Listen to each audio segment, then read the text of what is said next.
Ford built the Mustang to be fast. Then they handed it to the lawyers, the emissions team, and the warranty department. By the time it reached your driveway, half the performance was already locked away. I'm RJ. 20 years wrenching on Fords. These are 17 tricks I use on my own Mustang and on customer cars when they want the machine Ford actually built, not the one Ford decided to sell them. Trick number 17, ECU reset and aggressive relearn. Your Mustang's ECU builds a driving profile based on your habits. Conservative commuting for 6 months and the car has learned to be lazy. Softened throttle, early shifts, a machine that's half asleep. Dealers charge $150 for what they call a recalibration. Here's the trick.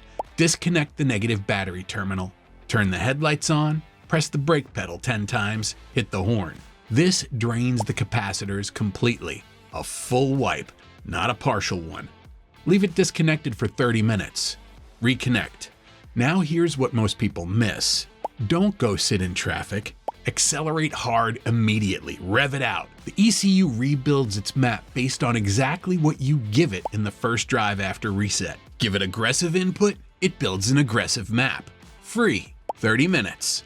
The car teaches itself to drive like you. Trick number 16, disable traction control and know the difference between modes. The traction control on a stock Mustang GT is calibrated for the average driver, not for you. It cuts throttle and brakes before most drivers feel the car move. On a dry road with a driver who knows what they're doing, it's stealing power you already paid for. Single press cycles to sport mode. Loosened intervention. Allows more wheel slip, still a safety net. Press and hold 5 seconds to fully disable. I watched a Mustang GT on a track day running slower lap times than it should. Default traction mode was fighting the driver mid-corner. Sport mode, same driver, 2 seconds faster per lap. Nothing else changed. Zero cost. Know which mode you're in before you use it. Trick number 15, premium fuel only. The trick that activates a map Ford already built. The Coyote 5.0 and the EcoBoost 2.3 both use NOx sensors that actively adjust timing based on fuel quality. Run 87 octane and the ECU pulls timing to protect the engine. You're driving a detuned map without knowing it. Switch to 93 and the ECU advances to its full performance calibration. Ford's own data shows a measurable power difference between the maps. A full tank of premium fuel costs about $5 to $8 more than regular. That's the price of unlocking the performance map your car shipped with. Every single tank. A customer ran his GT on 87 for 2 years. First tank of 93, he called me saying it felt like a different car. He hadn't touched a single part. $5 extra per tank. The full factory performance map every time. Those 3 tricks cost nothing and take 30 minutes combined. But even with a fully awake ECU, your engine is still breathing through restrictions Ford added on purpose. Trick number 14, intake resonator delete. The sound Ford hid from you. Trace the intake tube back toward the fender and you'll find a large plastic resonator, the milk jug. One purpose, noise suppression. What it also does is create turbulence in the airflow right where the engine needs clean air most. On EcoBoost Mustangs, it sits in the path of boosted air. 20 minutes and a screwdriver. Remove the resonator, cap the port, done. A customer was about to spend $600 on an aftermarket cold air intake. I showed him this first. He returned the intake. The sound change alone was worth the 20 minutes. On EcoBoost, you'll hear the turbo spool in a way Ford never intended you to. Zero cost, better airflow, and the sound Ford buried. I put together a performance and maintenance guide specifically for Mustang owners. What actually makes a difference, what's worth the money, and what to skip. Links in the description. Trick number 13, high flow drop-in filter. The secret the aftermarket doesn't want you to know. The factory Mustang airbox is actually well designed. Sealed, pulls cold air in from the fender, sized correctly. The restriction is the paper filter inside. A high-flow cotton gauze drop-in from K&N flows significantly more air and drops straight into the stock box. No modification. I've seen dyno results where a stock Mustang airbox with a quality drop-in beat a popular aftermarket cone intake. The cone was pulling heat-soaked air from above the exhaust headers. The stock box was pulling cold air from the fender. Keep the cold air source. Lose the restriction. Spend $50 instead of $400. $50. Better flow, cold air source intact, $350 saved. Trick number 12, engine cover removal. Stop baking your ignition coils. That plastic cover on your EcoBoost or GT traps heat directly over your ignition coils, injectors, and wiring. Engines dissipate heat upward. The cover is a blanket. A customer kept replacing coils on his EcoBoost Mustang every 18 months. We pulled the cover. No failures since. The coils weren't defective. They were running 20 degrees hotter than they should because of a piece of plastic Ford added for the showroom. 30 seconds, zero cost. Longer coil life, cooler engine bay. Trick number 11, cowl weather strip delete. The legendary Mustang cooling trick. Look at the back of the engine bay at the base of the windshield. There's a rubber weather strip sealing the gap between the hood and cowl. Pull it off and you open a gap that acts as a chimney at speed. Hot air trapped at the top of the engine bay vents out instead of building up. On some Mustang configurations, it forces cooler air down into the back of the engine bay from the high pressure zone at the windshield base. Track day Mustangs have done this for decades.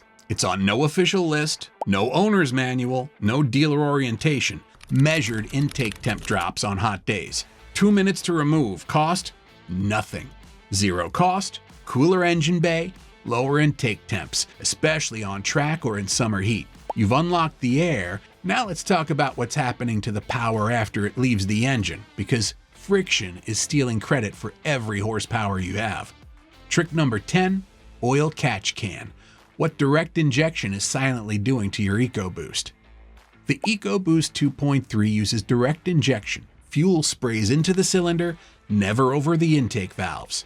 Meanwhile, oil vapor from the PCV system recirculates into the intake and bakes onto those hot dry valves. Carbon builds slowly and invisibly. I pulled the manifold off an EcoBoost Mustang at 60,000 miles. The valves looked like they'd been smoking for years. Thick black deposits, restricted airflow, lost power the owner never felt leaving. A catch can sits between the PCV outlet and the intake, traps the oil mist in a canister. You empty it at every oil change. $80 prevents the $800 walnut blast service. On a performance application where the engine runs harder and hotter, this buildup happens faster than you'd expect. $80 now versus $800 later.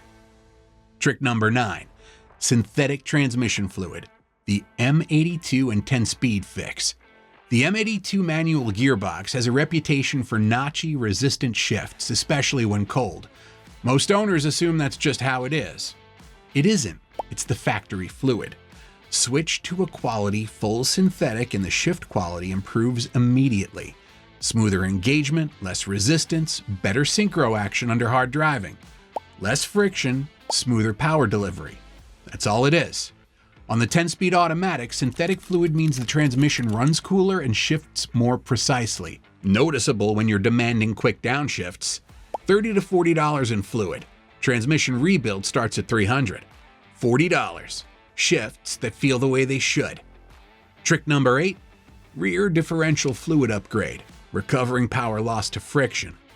Power from your engine has to fight through the rear differential before it reaches the tires. Factory fluid creates drag on every rotation of the ring and pinion. Synthetic fluid means less friction, cooler running, and on Torsen or track lock limited slip units, better mechanical LSD engagement and more consistent traction off the line. I've had Mustang owners describe the rear end feeling more planted after a diff fluid change. $40 service. Rear differential rebuild starts at $1,500. $40, less drivetrain loss, better LSD feel. Trick number 7, Big 3 grounding upgrade. Give your ignition the voltage it needs. Ford used the minimum wire gauge they could justify to save copper costs. Those ground straps corrode over time. Resistance goes up, voltage drops. Your coils, fuel pump, and injectors are running on less than they were designed for. The Big 3 upgrade adds heavy gauge cable, battery negative to chassis, chassis to engine block, battery positive to alternator. Low resistance paths for current instead of corroded originals. A customer's older Mustang had a rough idle that chased us for months. Coils were good, plugs were good, MAF was clean. Big 3 upgrade. $40 in cable, idle smoothed instantly. Hotter spark, more consistent fuel pressure. On a performance engine at high RPM, every volt matters. $40 in cable, full voltage to ignition and fuel systems. Trick number 6, exhaust valve fuse trick. This is how the car should have sounded from the factory. If your Mustang has the active exhaust system, Ford built in a quiet mode that activates at startup and in normal drive mode. The valves are controlled by a module that responds to drive mode selection. There are 2 approaches. Simplest, pull the exhaust valve control fuse. It defaults the valves to open permanently. Full sound all the time, 30 seconds. The fuse is in your owner's manual. More refined, ForScan lets you program valves to default open in Sport and Track while keeping quiet mode in normal. What Ford should have offered from the factory but didn't. The first time you hear your Mustang with the valves open all the time, you'll wonder why you ever drove it any other way. This is how the car should have sounded. 0 cost. The exhaust note Ford charged you for, but gated behind a software setting. Now we get into the driver secrets, the tricks that don't touch the car at all. These are habits, and once you know them, you can't unlearn them. Number 5, AC clutch manual override. The poor man's push-to-pass button. Your AC compressor creates parasitic load, 8 to 15 horsepower depending on conditions. Ford built in a wide-open throttle cut that disengages the clutch when you floor it, but there's a delay. In a passing situation, a corner exit, a launch, that 2-second delay matters. Before any hard acceleration, turn the AC off manually. You feel it instantly. A distinct surge as the load drops and the engine revs more freely. It's immediate, physical, and happens every single time. Execute your run, turn it back on. On a hot day with the system working hard, the difference is real. Every serious Mustang driver does this automatically. Now you will too. 0 cost, instant power on demand every time. Trick number 4, transmission kickdown hold trick.